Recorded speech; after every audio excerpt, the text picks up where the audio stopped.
everyone for joining us. And we'll just proceed with the event as other people ring in. I understand there's quite an international reach for this, so welcome to those who are here. Yeah, I've been supporting people facing cancer and palliative care for about 20 years in the hospital. And I gotta say, the patients have taught me so much about living deeply, about connecting to the more noble parts of yourself in the worst situations of life, right? And that winding, bumpy road of going into a serious illness and not knowing how long that road will be. And as you know, the main concern on the patient's heart is the well-being of their family. And the main concern on the family's heart is the well-being of the patient. So ironically, when we're talking about a serious diagnosis, and that could be pancreatic cancer, it could be any cancer that is in stage 3 or further, that is metastasized or spread. With any cancer like that, people do think about death and dying, and that becomes something they're negotiating. I'd like to say they're negotiating with their mortality, right? Because you want the love stories of life to continue. You want the adventure to go on. So the patient thinks about that and contemplates it, but usually holds that in their heart and doesn't speak overtly of it because that might give power to the words. And you see that look in your family's eyes, and you just want to protect them from that. It's your instinct. And the family will be thinking about mortality as well, but try to protect the patient from that, lest it seem like you're giving up hope.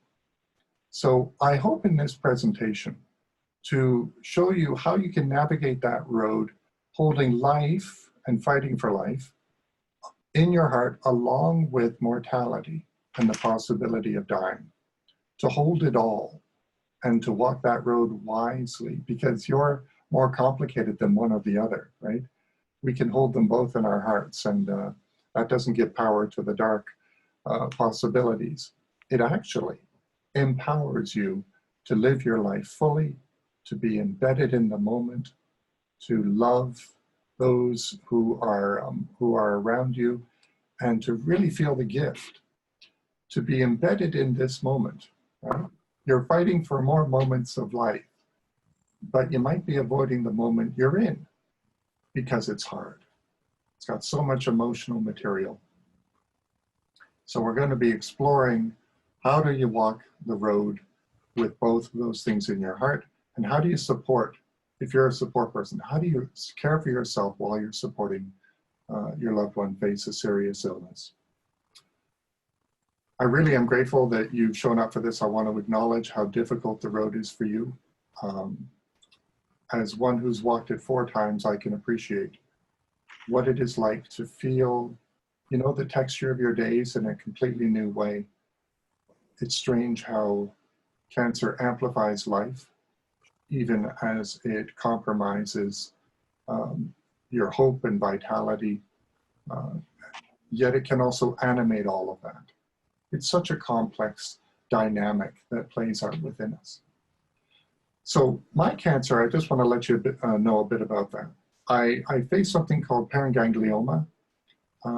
Imagine there's a tumor in your body that's filled with a Molotov cocktail of chemicals. It's filled with adrenaline and norepinephrine and dopamine. And when your adrenal gland turns on, it's like a fuse, and it causes the tumor to blow up. So unlike many other people with cancer, when you have my kind of cancer, you die in about 20 seconds.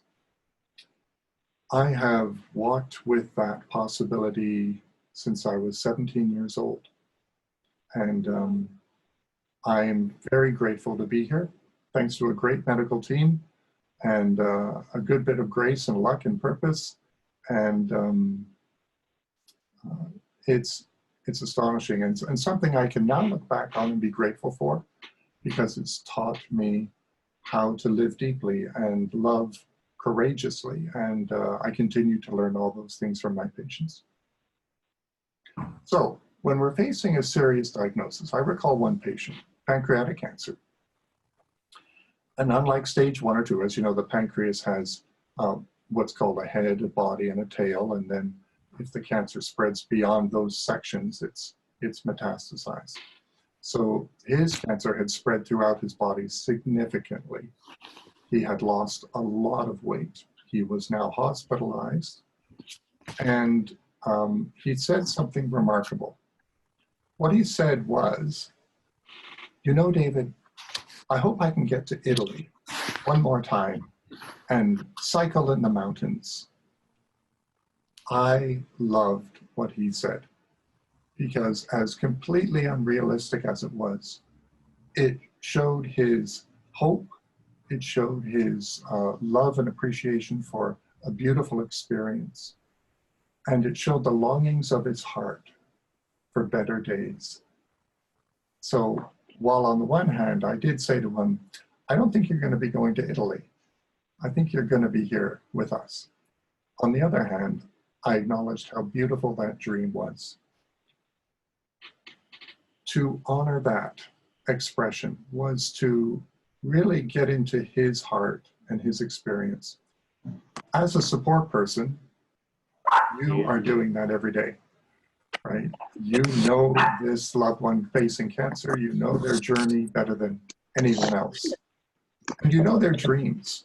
So one of your roles as a support person is always to honor the dream while staying with the reality, helping them negotiate with mortality and reach for those good moments and feel the connection of love. Fundamentally, that is what the homework is all about.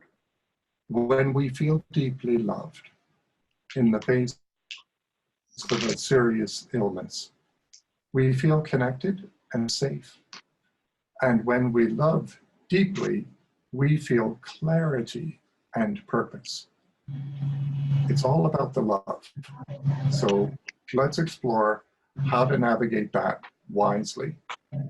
So the road of cancer is an undulating journey. This is a graphic that shows that, represents it. You know, the symptoms develop, you don't know what's going on, you go to the doctor, and then you hear that, you go through a test, you get the result back, and the diagnosis, the words, they can blow you away. They can just floor you. Cancer, pancreatic cancer. Unfortunately, that's one of the kinds of cancer that is often not detected until it is more advanced. So, and we also know, of course, that for advanced cancer with pancreatic disease, the rates of survival are quite low. If you've been living for a few years with it, then this is wonderful. And our hope is that our treatment gives you more days and years ahead so that you can have the opportunity to get into different trials and work with the new treatments that are coming down the road very quickly. Treatment, though, as I think one of you had mentioned in our introductions, can knock the wind out of you. It can make you feel worse than the disease does. So those side effects, debilitating, they can erode you, erode your resilience, your confidence. And for a loved one watching a patient go through this, you know, causes a great deal of anxiety. It's so difficult to see your loved one suffer.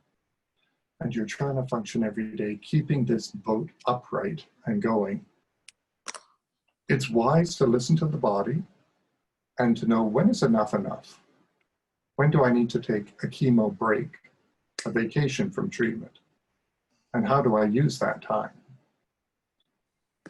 Most of the time, using it wisely does not involve going for a trip to Italy and bike in the mountains. It involves a good night's sleep in your bed. It involves sitting out on the deck and feeling the sunshine on your face. Not needing to do anything other than be with those you love and connect to the material inside you. That material is going to be huge. It's going to be more than you can comprehend. And as you do that, you go through treatment, then your really engaging with what this disease is teaching you, about what is most important in life, about where your energy needs to be invested. The testing can lead then to great news that the cancer is in remission, that you could survive for much longer than you would ever imagined. What a beautiful thing to hear. Or it could say it didn't work too well, or the cancer's come back and come back sooner than we expected. Eventually, we move into palliative care. This is the bumpy road. It doesn't go in a straight line. There are always setbacks. As a support person, you want a good roadmap. It would be nice to know, where is there a curve coming up? Where are the potholes and the big bumps? Is there a detour?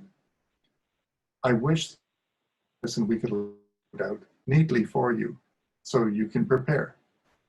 But medicine is as much an art as a science.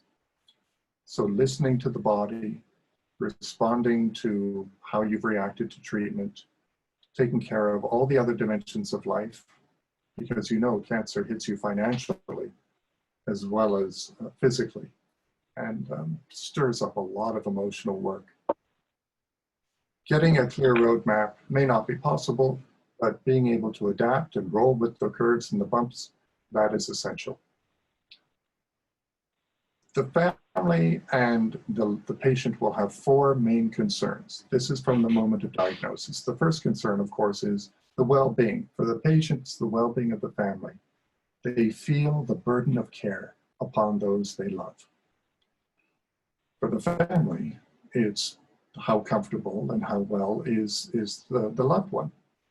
You're thinking about each other, and that means you're probably not placing yourself as a priority, and eventually you may find yourself wearing down because you didn't practice good self-care for that long road ahead. So we'll explore some steps to do that. The second main concern is future suffering. Is this road going to get really bumpy? What are the side effects of treatment? What is the cancer going to do to me? Is this going to be an awful experience? With pancreatic cancer, it's critical to report to your healthcare team the symptoms you're experiencing, weigh yourself regularly, monitor how much food you're taking in, listen for all those side effects, because your body will tell you the truth about how you're feeling. Your mind is going to deceive yourself. You're going to be trying to cope.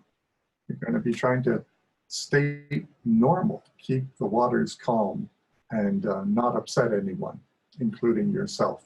So listen to the body. The body will tell you the truth about how you're actually feeling. The third concern is unfinished business. Now, these are churning in your hearts from the moment of diagnosis.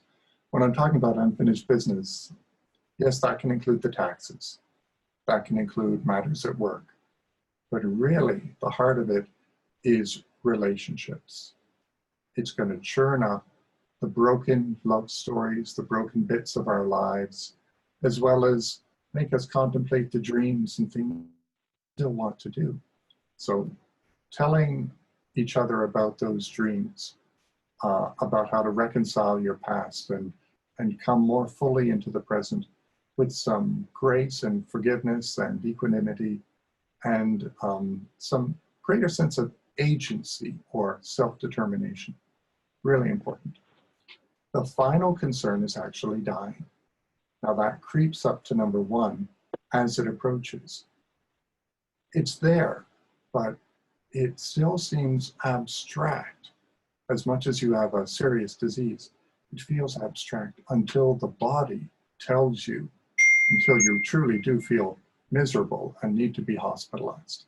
So recognize that these four things are playing out in our hearts all the time. For the caregiver, I'm afraid this is what you become. You become a sponge. You are soaking up the suffering. You are absorbing the anxiety. You are holding tenderly the distress and the unknown. A sponge can only hold so much, and then it needs to be wrung out. So how do you do that? How do you take care of yourself? It's pretty simple. Get help. Know Get help? when you need, yeah, get help. Have nurses. You can have nursing come to the house when the burden of care or the responsibilities and practical things of caring for your loved one get too big. And that can include everything from going to the bathroom. Well, it might be good to get a commode, which is a portable toilet as a chair, and have that by the bed. It might be good to get help to clean the house, to have friends run errands, getting groceries, having family members take turns being with the person who has cancer while you just go for a walk. So getting help is the first way that you can wring out the sponge. Most caregivers hesitate on doing that until it gets too much. Well, that's the nature of love. That's good hearts. Second thing you can do is just get a good night's sleep. That sounds ridiculous because you may be listening to how your loved one is breathing in the bed. You may be having bad dreams, tossing and turning, not able to relax. Nonetheless, having a regular bedtime, going to bed together, having a nap together, sleep is one of the foundations of our functioning. So pay attention to that. Third way to take care of yourself, and this sounds so simple, eat well, good clean food, and eat regularly. Have snacks, keep yourself hydrated. The nature of love is that we will not pay attention to what we need, like a glass of water. We will not truly listen to our body. So listen to those hunger pains, take some simple food at any time you can. Get some sunshine, get outside. If you have a dog, walk that dog. So those are the basics: sleep, food, and assistance from other people. What else can you do? Well, only you know what truly revitalizes your heart, right? Is it creativity? Is it music? Getting out with friends? You might feel guilty doing that, but it's important so you can stay vital and engaged for the long run. Grief. Grief is going to be part of the journey. I hope you have a good friend that you can talk with, who can really truly listen and not try to fix you, and not even try to offer any suggestions, but just listen as you confess that you're worried that your loved one is not going to make it through. You can't imagine what life is going to be like afterwards. Those are important words to say, and they can actually be said early in the journey. It's best if you can talk with the person who has cancer about this, because you're both thinking about it. Your hearts are longing to come onto the same page, even as you're protecting yourself from those difficult conversations. Yeah, I do protect myself. Yeah. I want to highlight the difference in the path of grief. Grief is important to talk about when you're coping. And I just want to note, I'm going to be providing a link at the end of this to a file that has a whole bunch of resources and these slides. So all of this information will be in that. The patient, from the moment of diagnosis, begins to contemplate, boy, am I going to make it? Am I going to survive? They're going through preparatory grief. The family go through anticipatory grief. So the family and the loved ones prepare to possibly say goodbye to one person who is at the center of their heart.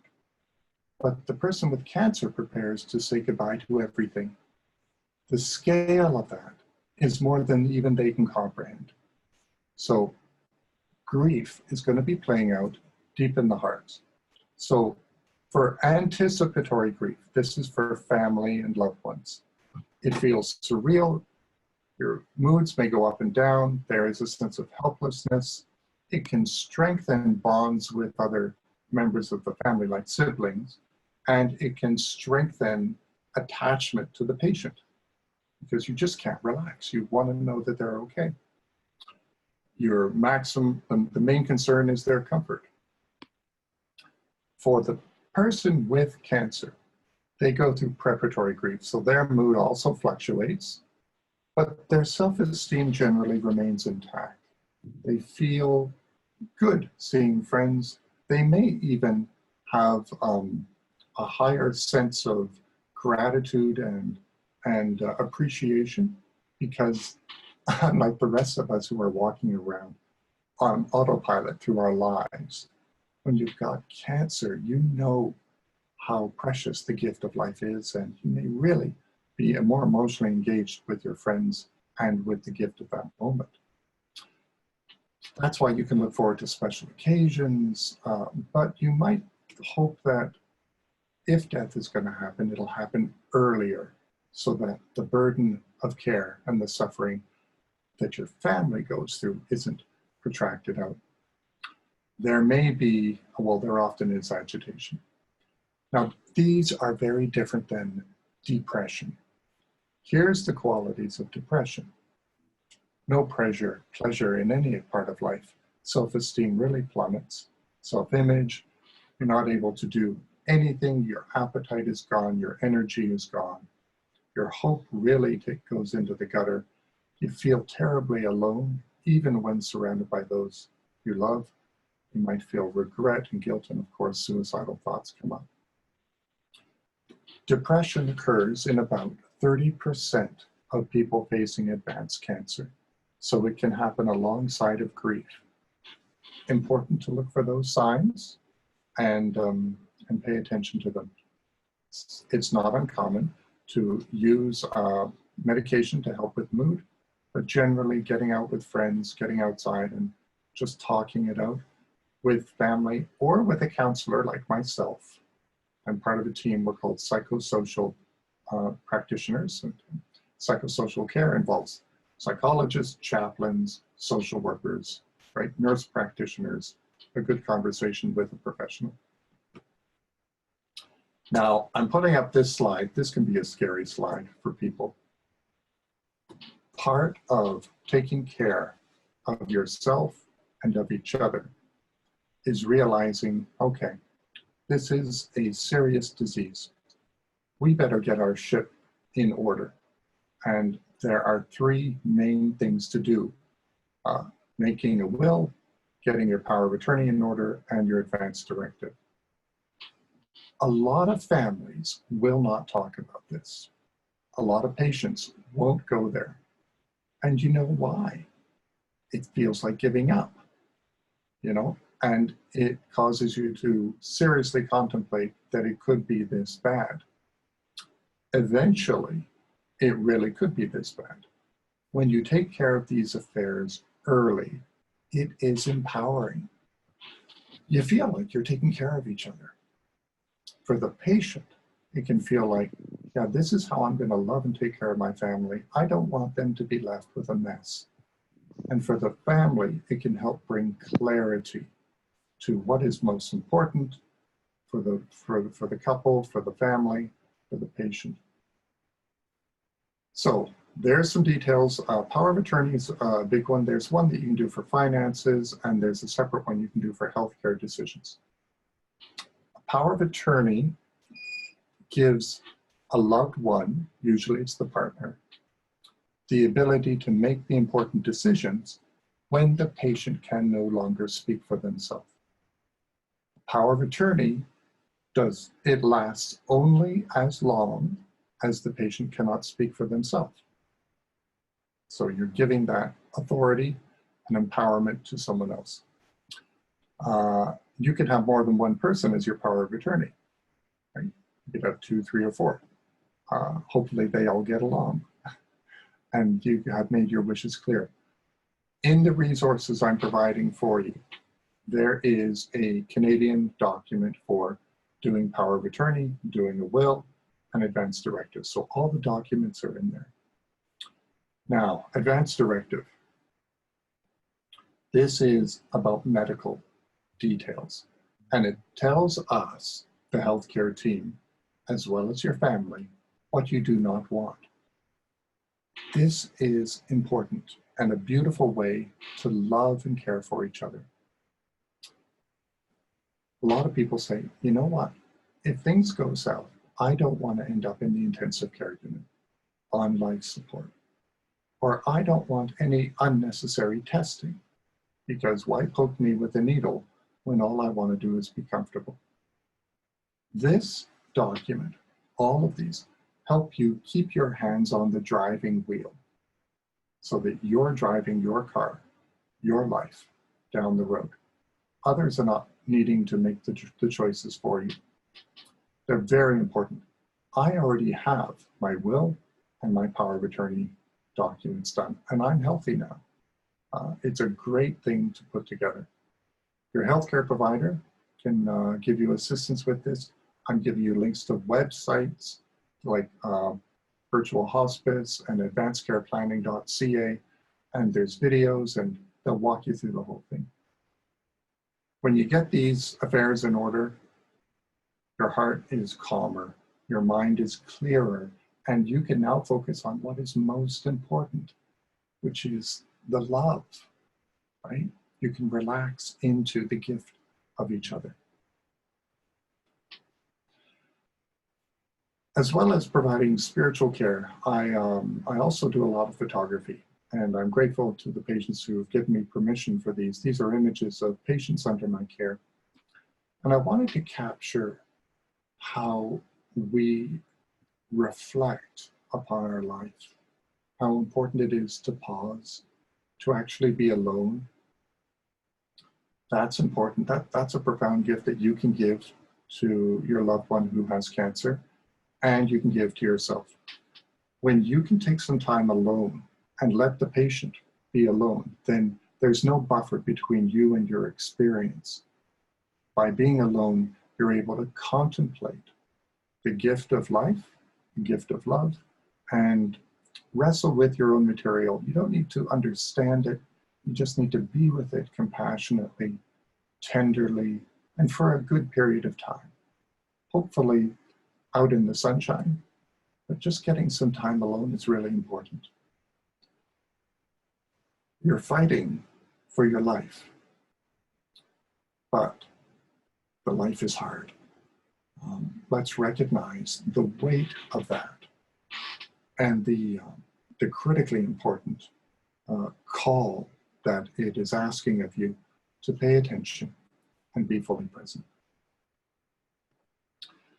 Now, as a chaplain, as an ordained, I'm a Lutheran minister.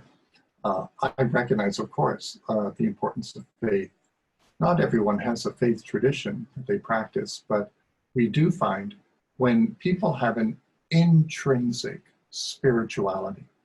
So this is a spirituality that is marked by an internal sense of meaning and connection, an internal sense of vitality and wonder. Those people tend to do very well when we're dealing with the end of life and the existential, right, homework of the heart. We're talking about the deepest issues. People who have an external or intrinsic, extrinsic spirituality. So this is one in which God is not experienced so much as a presence within as the God above up in heaven. And the spirituality is practiced through outward religious or ritual action, but not really experienced as an inner connection and presence. Those people tend to do less well in the face of serious disease and illness. In fact, the more extrinsic the spirituality, the more people tend to insist on extreme measures to extend life. They're not able to move into dying gracefully and peacefully. Now, as I say that, I want to throw you a curveball. Spirituality is not determined so much by what you believe as it is by how you love. Now, I say that because in healthy spiritual traditions, God is love. Those are synonyms. And the emphasis in all the teachings is on how you love. Do you realize that you are part of love? Right? So contemplate this for a moment. The love you have for each other is nothing less than the divine presence. That's what God looks like.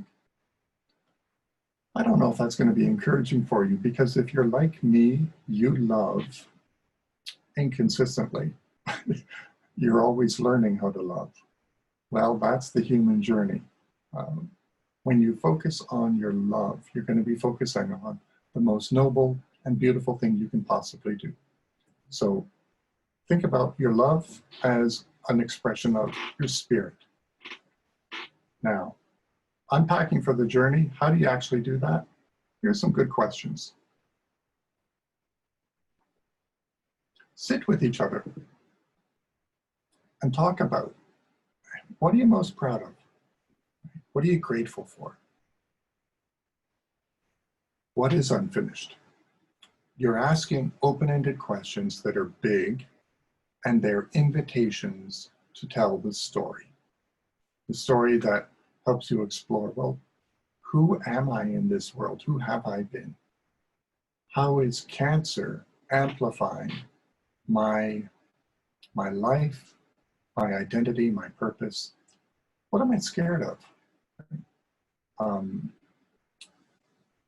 You can use rituals and story to really get to the heart of this. Now, in our spiritual traditions, I use ritual all the time, prayers and blessings and sacraments. I'm talking about a ritual in an object. Get out the family photo album. Sit and go through those images and stories. Let the laughter mingle with tears. This is a beautiful way to support each other, right? Because again, you are affirming the love, the gift, and the rocky road that brought you together and holds you. Silence is very powerful. When you don't know what to say, just use silence. Reach out, hold each other's hands, and in fact, you can use silence for a specific exercise. Let me share this with you, and it's going to make you really uncomfortable. Since you're taking treatment to fight for more moments of life, you want to be embedded in the moment you're in. A great way to do that is set the timer on a telephone or a clock or something. Set the timer for 3 minutes. Gaze into each other's eyes and say nothing. You're using the other person as an amplifier to crank up the volume on your own material. Your emotions and your thoughts are going to go into overdrive. Stay with it. You don't need to fix anything. You just want to be fully present with what is. Then the timer goes off and you can share with each other. Well, this is what I noticed going on in me, right? I thought about this, my heart did that, I started to cry, then I started to see how beautiful you are, right? Let them share, and then you share back. Even couples who have a great marriage rarely do this. No wonder we end up at the end of our life and we wonder, why did it go by so fast? The decades have just flown by. Well, it's because I was not fully present in most of those moments.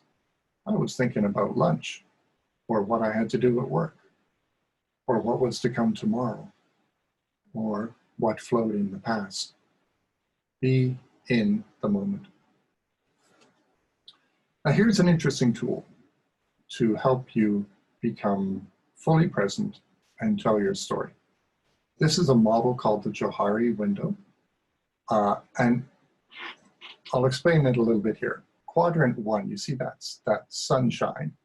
That's what I know about myself, and that's what you know about me. So you know that I'm a guy with a pair of headphones on doing a webcast, and I've had cancer, and I work in spiritual care. The more you know about me, the more material that I'm actually going to be able to share with you.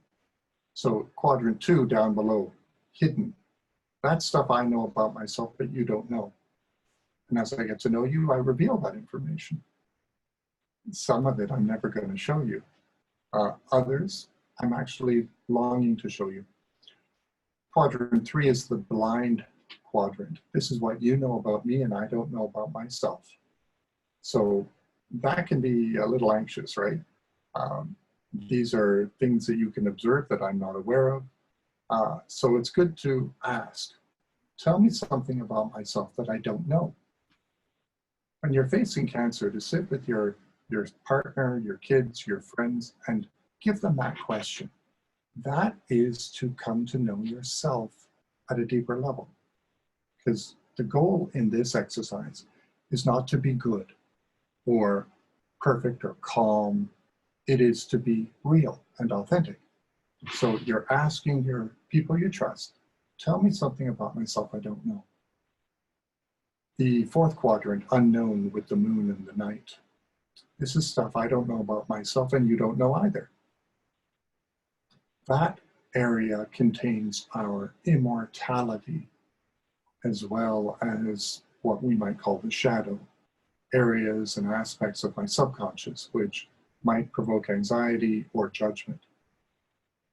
The goal in conversation is to reveal yourself to others, to ask for feedback, and to discover what is yet to be.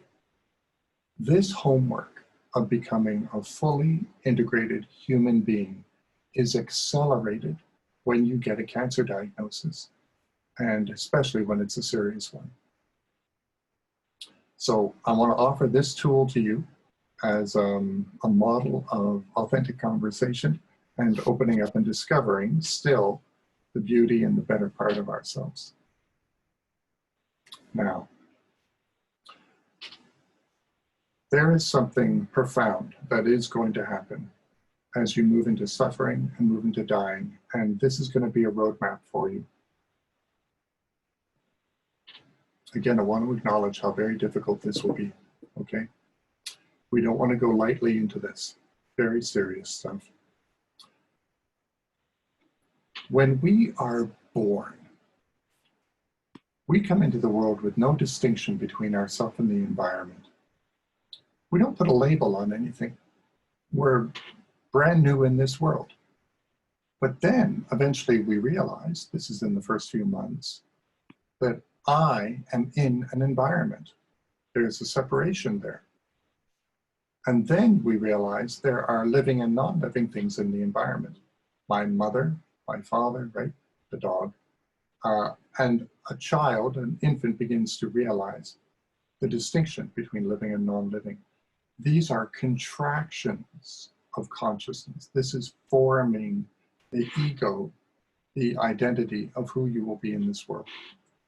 Then you realize, this is in the first year, that you have a mind and a body.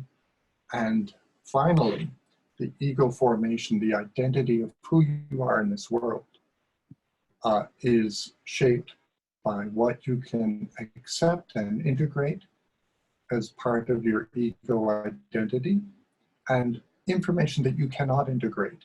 So you suppress that and put it into the subconscious. So think of this. We move through our life. As a child, we may lose our toy. We may gain a brother. We may move to a different house.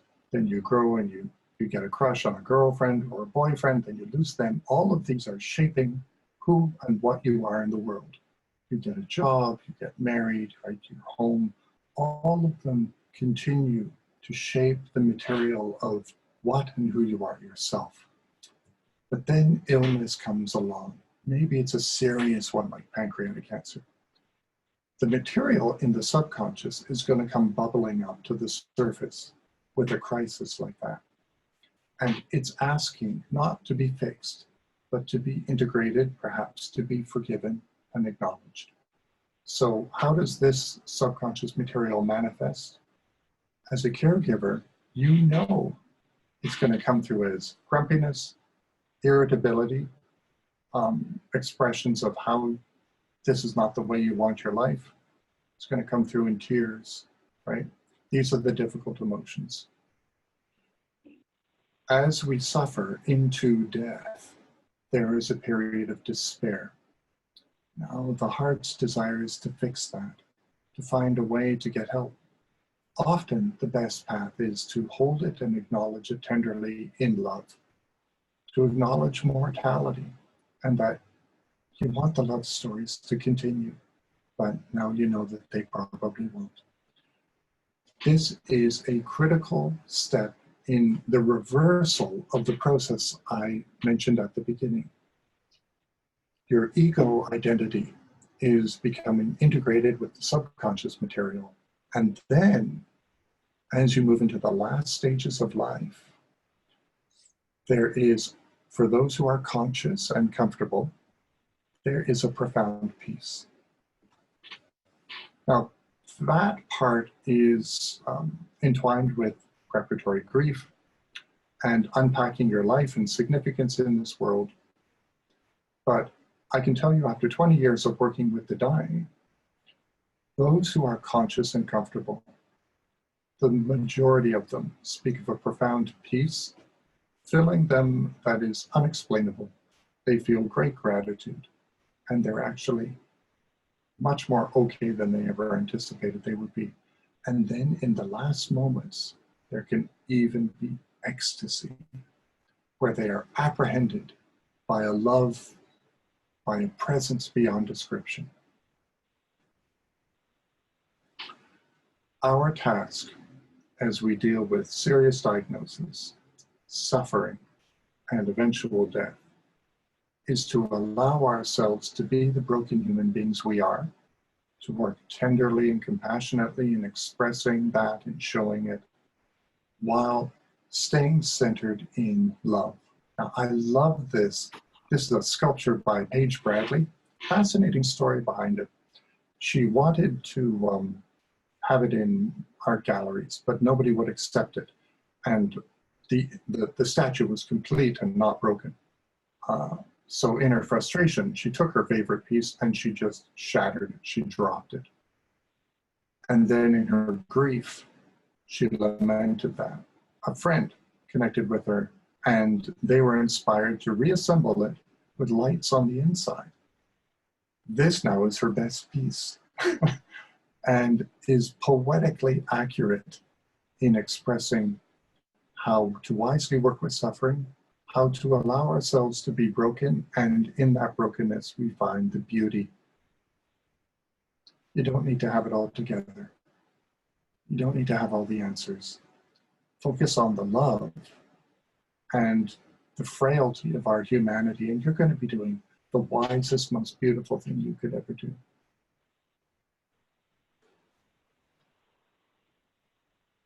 Eventually, all of us are going to reach the end of this journey.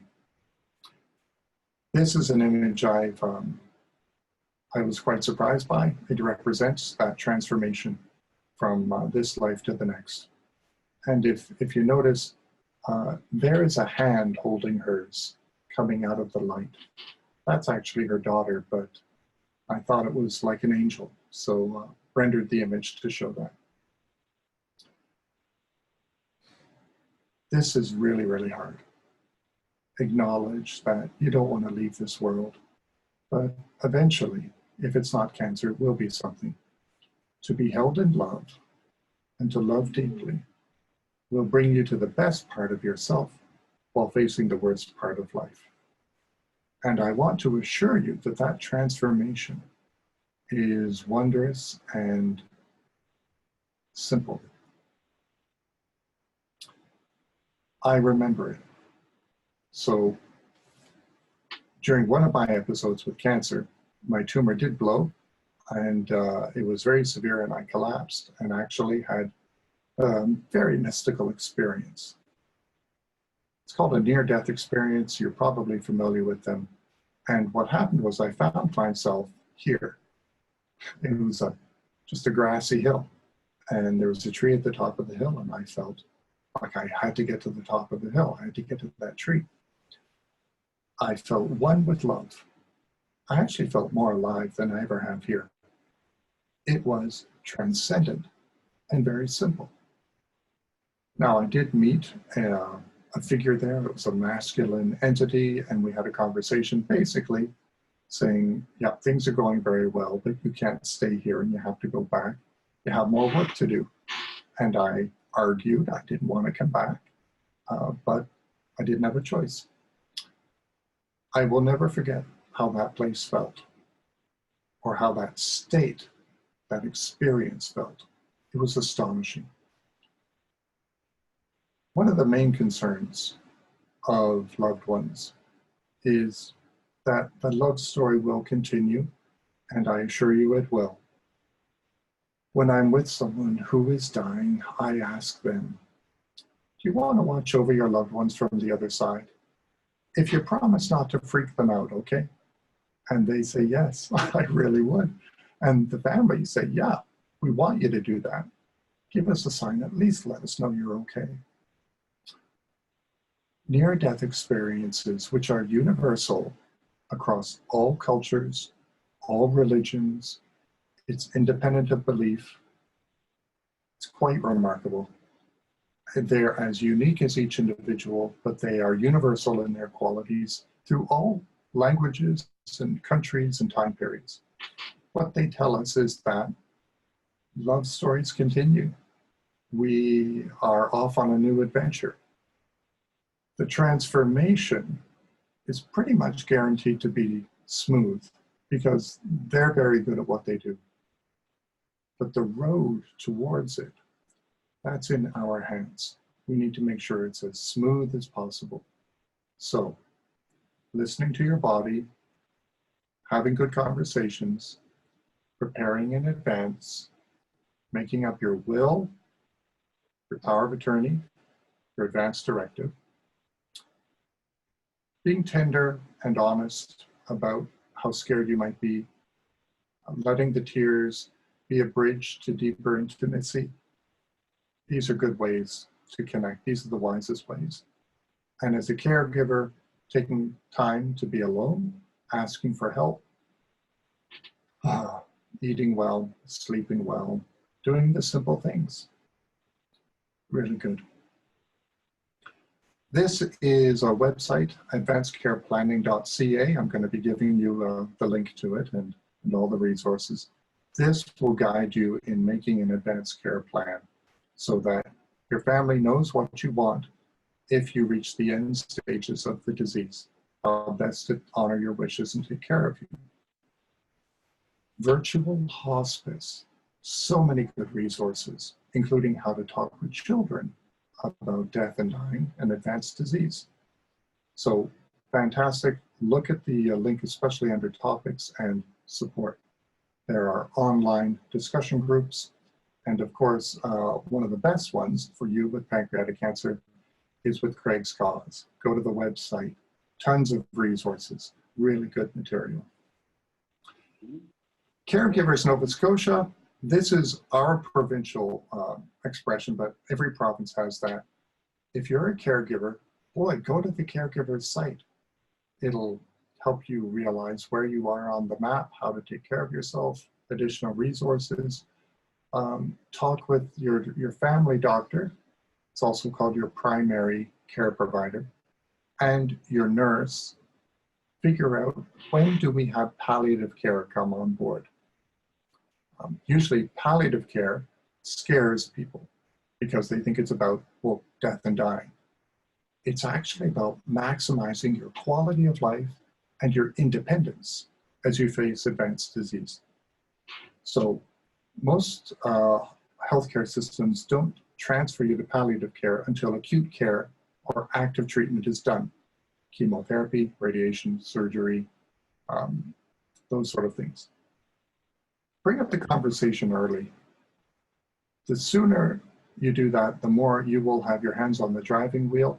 And research shows people who move into palliative care live longer because pain is well managed, because they are much more informed.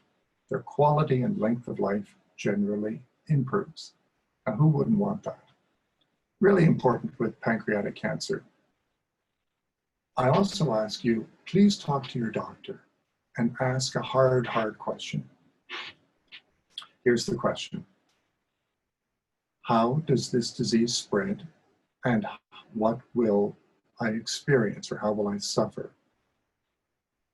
Then ask, how can the suffering be mitigated or controlled? So you want to be aware, is pancreatic cancer going to be spreading into my spine, into my nerves? That's going to cause nerve pain. Okay, what can be done to control that? Is it going to be affecting my bowels, my digestion, my lungs, right? My brain, my heart? And how will I know? Ask the doctor these specific questions. You want to get a roadmap so you know where you are and what can be done about it. So working 20 years with patients who are facing advanced illness, that's going to provide a lot of stories. And I eventually found I couldn't hold them inside any longer. So I wrote this book. It is available on Amazon and in all bookstores. It's audio and paperback and digital. So my goal with this book is to help you grow through cancer, not only go through cancer. How to use it to deepen your humanity, amplify your love, and encounter the better part of yourself. It's gonna make you cry, have Kleenex. It's gonna make you laugh, especially at the beginning. I tell a really embarrassing story about myself.